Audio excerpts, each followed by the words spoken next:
Année 2040. Nous sommes dans un monde envahi par le virtuel. La technologie n'est plus celle que nous avions connue dans les années 2011. Elle changeait les humains et les ramenait à un nouveau stade qui n'était plus celui d'autrefois. Je me souviens qu'à l'époque, nous étions dans l'angoisse, dans l'inquiétude de l'avenir de nos enfants. Nous cherchions des solutions pour résoudre définitivement le problème de la famine. Beaucoup de gens étaient à la rue. Les riches s'enrichissaient de plus et les pauvres s'appauvissaient de plus. La criminalité explosait les records. La justice était corrompue à un stade catastrophique. C'est ainsi que la solution est venue par le virtuel. Je m'en souviens comme si c'était hier. Je préparais le repas pour toute la famille quand nous avons été informés par le journal télévisé de 20h de la naissance du programme Phénix P55. C'était un dimanche d'octobre, le jour du 11e anniversaire de ma fille. Nous étions tellement habitués à vivre dans une société environnée et submergée par la technologie que c'était devenu une habitude quotidienne. Presque tous les 3 ou 4 mois, une nouveauté était diffusée, à la télévision, à la radio ou sur les panneaux publicitaires. Oui, tout allait si vite. Au début, ça paraissait simple. Le gouvernement proposait à quiconque de tester ce programme. Les résultats étaient très prometteurs. Le principe était simple. Il avait pour but de transférer l'esprit d'une personne dans une réalité virtuelle, permettant à celle-ci de s'approprier des qualités ou modifier un comportement qui aurait été nuisible à la société.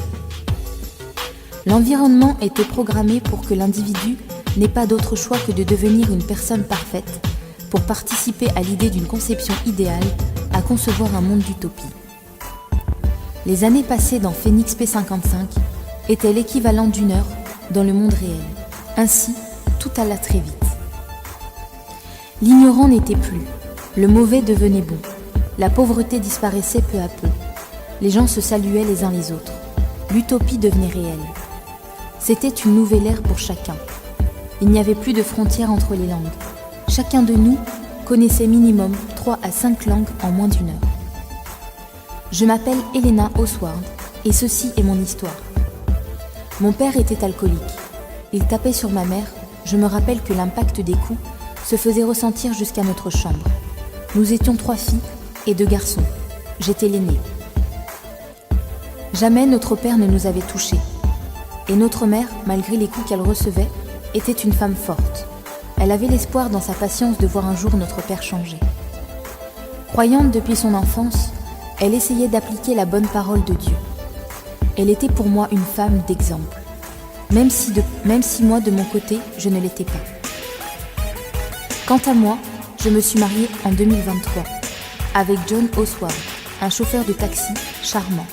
Je crois même que c'est son sourire qui m'a fait tomber sous son charme. Élégant et gentil, je n'ai pu résister. Ensemble, nous avons eu 3 beaux enfants, Jenna, Olivier et Peter.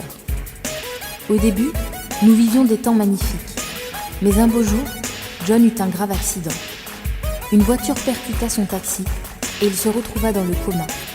C'est comme ça que tous nos ennuis ont commencé. Lorsqu'il sortit de l'hôpital 3 mois plus tard, les médecins lui annoncèrent qu'il ne pourrait plus marcher. N'ayant plus de travail, ne pouvant plus subvenir à nos besoins, nous devions trouver une solution au plus vite.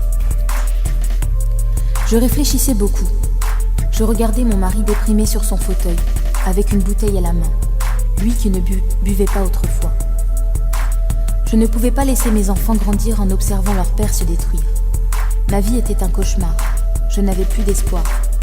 C'est ainsi que j'ai pensé au programme Phénix P55, permettant aux gens d'expérimenter une nouvelle histoire dans un nouveau monde virtuel. Phénix P55 a changé notre vie en peu de temps. Moi qui refusais de rentrer dans ce concept-là, je n'avais plus le choix. Je priais sans cesse, mais les choses ne changeaient pas. J'avais besoin de m'évader. Je voulais une nouvelle histoire, une histoire qui pouvait m'aider à retrouver la joie de vivre. Mais je ne voulais pas faire ça seule. Je sentais que toute la famille en avait besoin, surtout John, lui qui avait tout perdu. Je savais que le programme Phénix P55 choisissait un thème qui se rapprochait de ce que nous avions besoin. Il y avait bien sûr les préparations psychologiques et une certaine somme à payer. John était d'accord pour se lancer, et les enfants aussi. Nous avons dû vendre tous nos biens les plus précieux pour pouvoir financer le programme. Et c'est ainsi que l'aventure commença. John, les enfants et moi étions prêts pour le grand jour. Après avoir hypothéqué tous nos biens et avoir fait tous les examens médicaux et psychologiques, une voiture nous attendait en bas de notre immeuble pour nous conduire au centre d'expérience de Phoenix P55. Dès notre arrivée, nous avons été conduits à une chambre mise à notre disposition. Le centre était immense. Nous étions émerveillés par sa conception. Tout était conditionné pour que chaque individu se sente bien et rassuré. C'était la dernière soirée que nous passions dans notre monde. Une soirée avait été organisée pour tous. Le directeur de cet institut était présent pour nous souhaiter bonne chance. 6 heures du matin. Le moment est arrivé. Nous étions tous prêts à y aller. La peur montait peu à peu, mais le sourire se manifestait en chacun de nous. Nous marchions pas à pas, en observant les hauteurs de cette immense forteresse. Nous étions en tout une trentaine de personnes. Il y avait des familles, des sans-abri, des gens aisés, des ex-dollars, etc. Nous étions accompagnés d'agents de sécurité, mais tout de même, l'ensemble était positif. Nous arrivions dans une immense salle et on nous demandait de nous allonger dans des capsules. Tout ce que nous avions à faire était de nous décontracter en attendant l'enclenchement du processus.